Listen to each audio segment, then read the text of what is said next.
Welcome to Bite at a Time Books, where we read you your favorite classics one bite at a time. My name is Bree Carlile, and I love to read, and wanted to share my passion with listeners like you.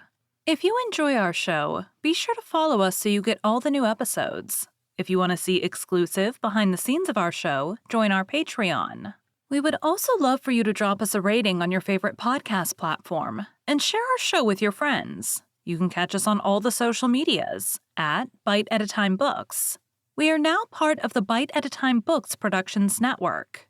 If you ever wondered what inspired your favorite classic novelists to write their stories, what was happening in their lives or the world at the time, check out Bite at a Time Books Behind the Story wherever you listen to podcasts. Today we will be continuing The Three Musketeers by Alexandre Dumas. 7. The Interior of the Musketeers. When D'Artagnan was out of the Louvre and consulted his friends upon the use he had best make of his share of the 40 pistoles, Athos advised him to order a good repast of the pomme de pin, Porthos to engage a lackey, and Aramis to provide himself with a suitable mistress. The repast was carried into effect that very day, and the lackey waited at table. The repast had been ordered by Athos, and the lackey furnished by Porthos. He was a Picard whom the glorious musketeer had picked up on the bridge Tournelle, making rings and plashing in the water. Porthos pretended that this occupation was proof of a reflective and contemplative organization, and he had brought him away without any other recommendation. The noble carriage of this gentleman, for whom he believed himself to be engaged, had one Planchette. That was the name of the Picard. He felt a slight disappointment, however, when he saw that this place was already taken by a compeer named Mousqueton, and when Porthos signified to him that the state of his household, though great, would not support 2 servants, and that he must enter into the service of D'Artagnan. Nevertheless, when he waited at the dinner given by his master, and saw him take out a handful of gold to pay for it, he believed his fortune made, and returned thanks to heaven for having thrown him into the service of such a Croesus. He preserved this opinion even after the feast, with the remnants of which he repaired his own long abstinence. But when in the evening he made his master's bed, the chimeras of Planchette faded away. The bed was the only one in the apartment, which consisted of an antechamber and a bedroom. Planchette slept in the antechamber upon a coverlet taken from the bed of D'Artagnan, and which D'Artagnan from that time made shift to do without. Athos, on his part, had a valet whom he had trained in his service in a thoroughly peculiar fashion, and he was named Grimaud. He was very taciturn, this worthy signor. Be it understood, we are speaking of Athos. During the 5 or 6 years that he had lived in the strictest intimacy with his companions, Porthos and Aramis, they could remember having often seen him smile, but had never heard him laugh. His words were brief and expressive, conveying all that was meant and no more. No embellishments, no embroidery, no arabesques. His conversation was a matter of fact, without a single romance. Although Athos was scarcely 30 years old and was of great personal beauty and intelligence of mind, no one knew whether he had ever had a mistress. He never spoke of women. He certainly did not prevent others from speaking of them before him, although it was easy to perceive that this kind of conversation, in which he only mingled by bitter words and misanthropic remarks, was very disagreeable to him. His reserve, his roughness, and his silence made almost an old man of him. He had, then, in order not to disturb his habits, accustomed Grimaud to obey him upon a simple gesture, or upon a simple movement of his lips. He never spoke to him, except under the most extraordinary occasions. Sometimes Grimaud, who feared his master as he did fire, while entertaining a strong attachment to his person and a great veneration for his talents, believed he perfectly understood what he wanted, flew to execute the order received, and did precisely the contrary. Athos then shrugged his shoulders, and, without putting himself in a passion, thrashed Grimaud. On these days he spoke a little. Porthos, as we have seen, had a character exactly opposite to that of Athos. He not only talked much, but he talked loudly, little caring, we must render him that justice, whether anybody listened to him or not. He talked for the pleasure of talking, and for the pleasure of hearing himself talk. He spoke upon all subjects except the sciences, alleging in this respect the inveterate hatred he had borne to scholars from his childhood. He had not so noble an air as Athos, and the commencement of their intimacy often rendered him unjust toward that gentleman, whom he endeavored to eclipse by his splendid dress. But with his simple musketeer's uniform, and nothing but the manner in which he threw back his head and advanced his foot, Athos instantly took the place which was his due and consigned the ostentatious Porthos to the second rank. Porthos consoled himself by filling the antechamber of M. de Treville and the guardroom of the Louvre with the accounts of his love scrapes, after having passed from professional ladies to military ladies, from the lawyer's dame to the baroness. There was question of nothing less with Porthos than a foreign princess, who was enormously fond of him. An old proverb says, "Like master, like man." Let us pass then from the valet of Athos to the valet of Porthos, from Grimaud to Mousqueton. Mousqueton was a Norman, whose pacific name of Boniface his master had changed into the infinitely more sonorous name of Mousqueton. He had entered the service of Porthos upon condition that he should only be clothed and lodged, though in a handsome manner, but he claimed 2 hours a day to himself, consecrated to an employment which would provide for his other wants. Porthos agreed to the bargain. The thing suited him wonderfully well. He had doublets cut out of his old clothes and cast-off cloaks for Mousqueton, and thanks to a very intelligent tailor who made his clothes look as good as new by turning them, and whose wife was suspected of wishing to make Porthos descend from his aristocratic habits, Mousqueton made a very good figure when attending on his master. As for Aramis, of whom we believe we have sufficiently explained the character, a character which, like that of his companions, we shall be able to follow in its development, his lackey was called Bazin. Thanks to the hopes which his master entertained of some day entering into orders, he was always clothed in black, as became the servant of a churchman. He was a Berrichon, 35 or 40 years old, mild, peaceable, sleek, employing the leisure his master left him in the perusal of pious works, providing rigorously for two a dinner of few dishes, but excellent. For the rest, he was dumb, blind, and deaf, and of unimpeachable fidelity. And now that we are acquainted, superficially at least, with the masters and the valets, let us pass on to the dwellings occupied by each of them. Athos dwelt in the Rue Férou, within 2 steps of the Luxembourg. His apartment consisted of 2 small chambers, very nicely fitted up, in a furnished house, the hostess of which, still young and still really handsome, cast tender glances uselessly at him. Some fragments of past splendor appeared here and there upon the walls of this modest lodging. A sword, for example, richly embossed, which belonged by its make to the times of Francis I, the hilt of which alone, encrusted with precious stones, might be worth 200 pistoles, and which, nevertheless, in his moments of greatest distress, Athos had never pledged or offered for sale. It had long been an object of ambition for Porthos. Porthos would have given 10 years of his life to possess this sword. One day, when he had an appointment with a duchess, he endeavored even to borrow it of Athos. Athos, without saying anything, emptied his pockets, got together all his jewels, purses, aiguillettes, and gold chains, and offered them all to Porthos. But as to the sword, he said it was sealed to its place, and should never quit it until its master should himself quit his lodgings. In addition to the sword, there was a portrait representing a nobleman of the time of Henry III, dressed with the greatest elegance, and who wore the Order of the Holy Ghost, and this portrait had certain resemblances of lines with Athos, certain family likenesses which indicated that this great noble, a knight of the Order of the King, was his ancestor.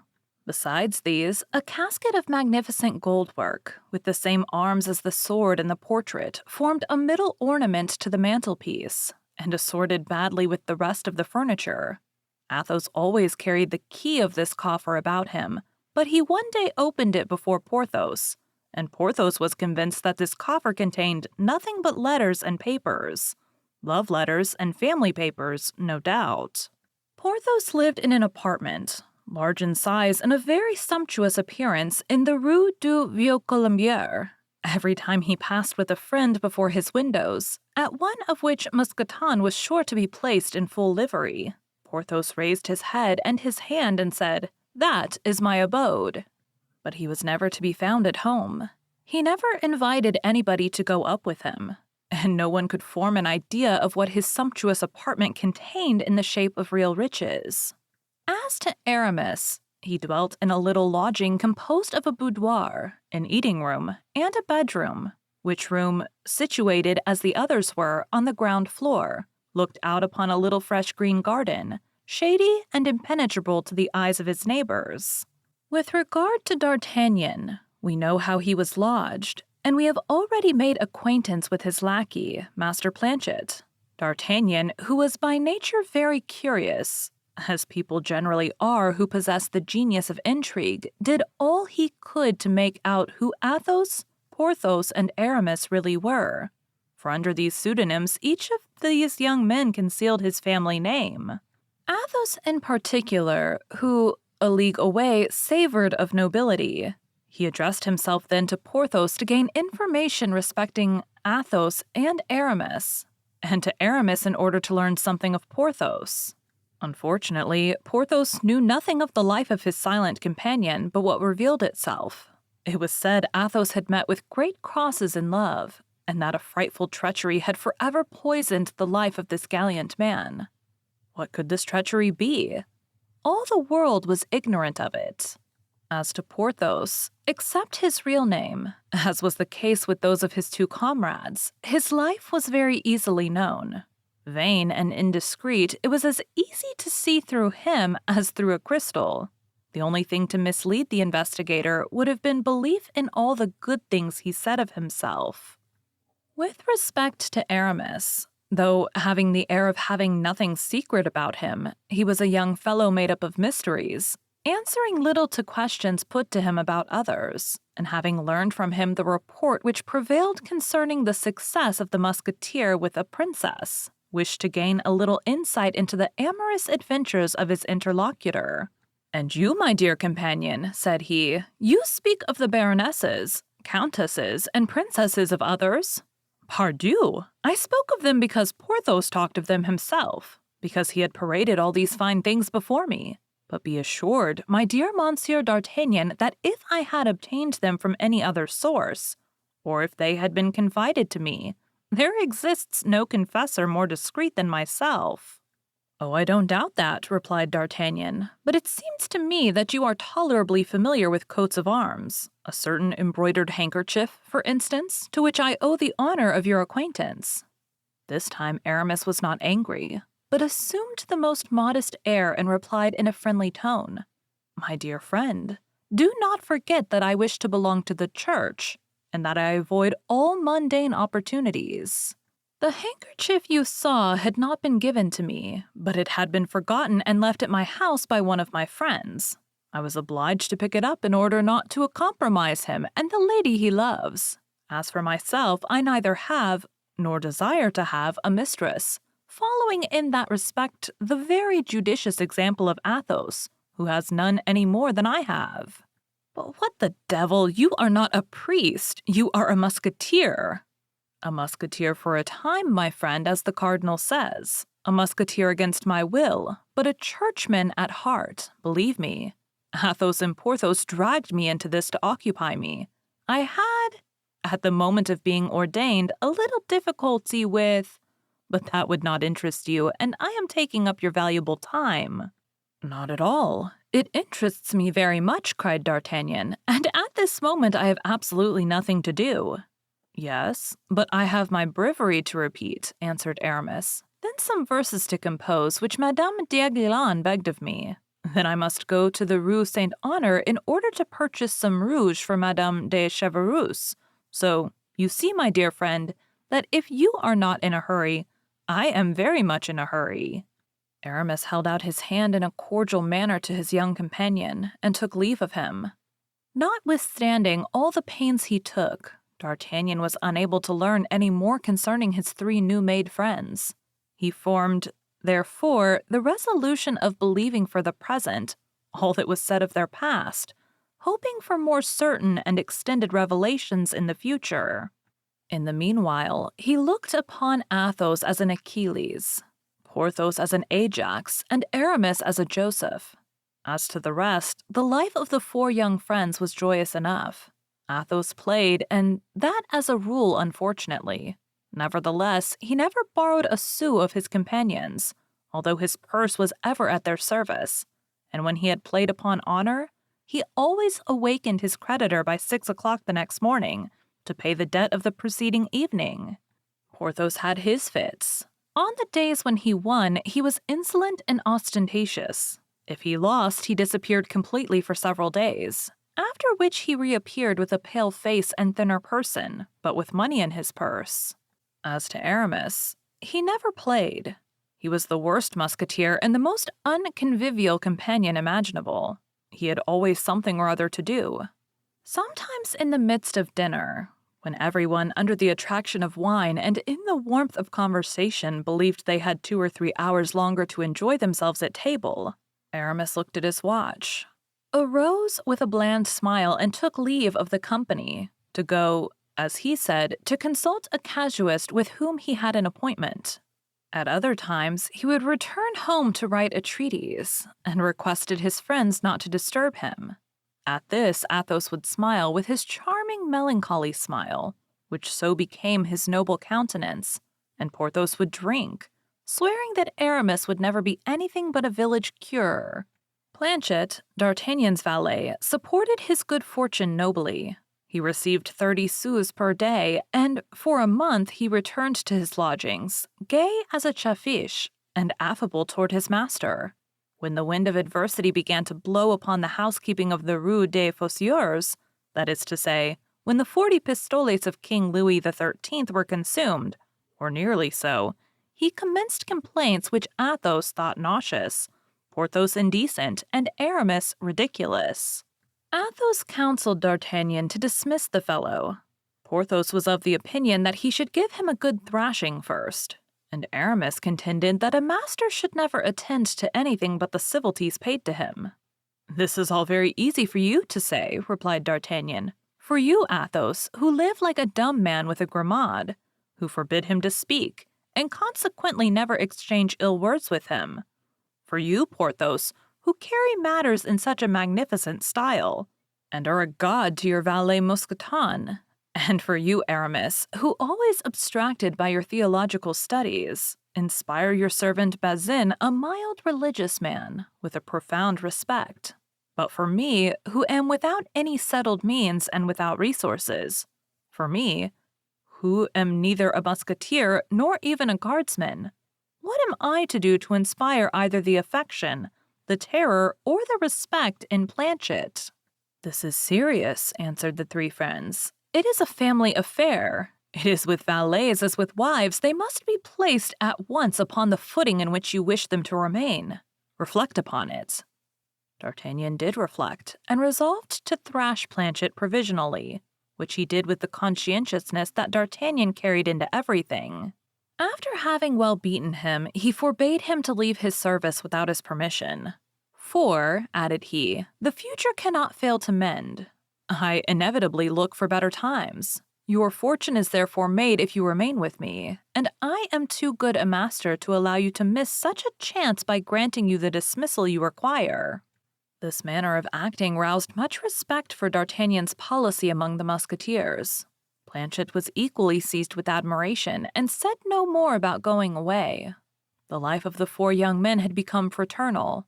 D'Artagnan, who had no settled habits of his own, as he came from his province into the midst of a world quite new to him, fell easily into the habits of his friends. They rose about 8 o'clock in the winter, about 6 in summer, and went to take the countersign and see how things went on at M. de Treville's. D'Artagnan, although he was not a musketeer, performed the duty of one with remarkable punctuality. He went on guard because he always kept company with whoever of his friends was on duty. He was well known at the Hotel of the Musketeers, where everyone considered him a good comrade. M. de Treville, who had appreciated him at the first glance, and who bore him a real affection, never ceased recommending him to the king.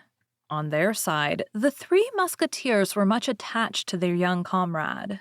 The friendship which united these four men, and the need they felt of seeing another 3 or 4 times a day, whether for dueling, business, or pleasure, caused them to be continually running after one another like shadows, and the inseparables were constantly to be met with seeking one another, from the Luxembourg to the Place Saint-Sulpice, or from the Rue du Vieux Colombier to the Luxembourg.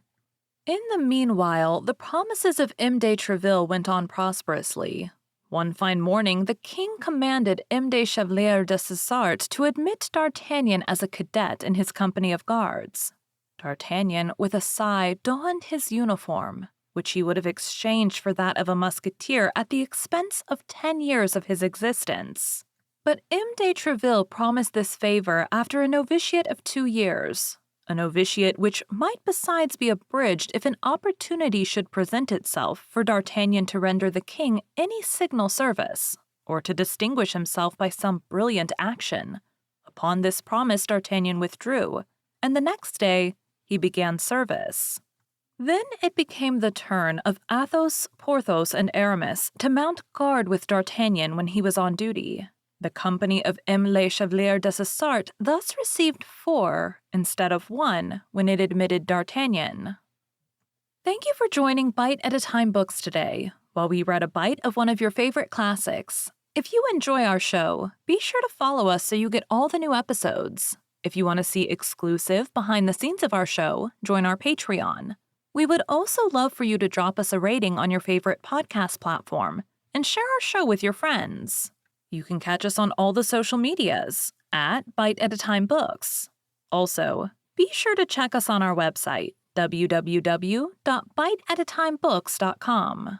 We are now part of the Bite at a Time Books Productions Network. If you ever wondered what inspired your favorite classic novelists to write their stories, what was happening in their lives or the world at the time, check out Bite at a Time Books Behind the Story, Tuesdays wherever you listen to podcasts. Again, my name is Bree Carlile, and I hope you come back tomorrow while we take the next bite of the Three Musketeers.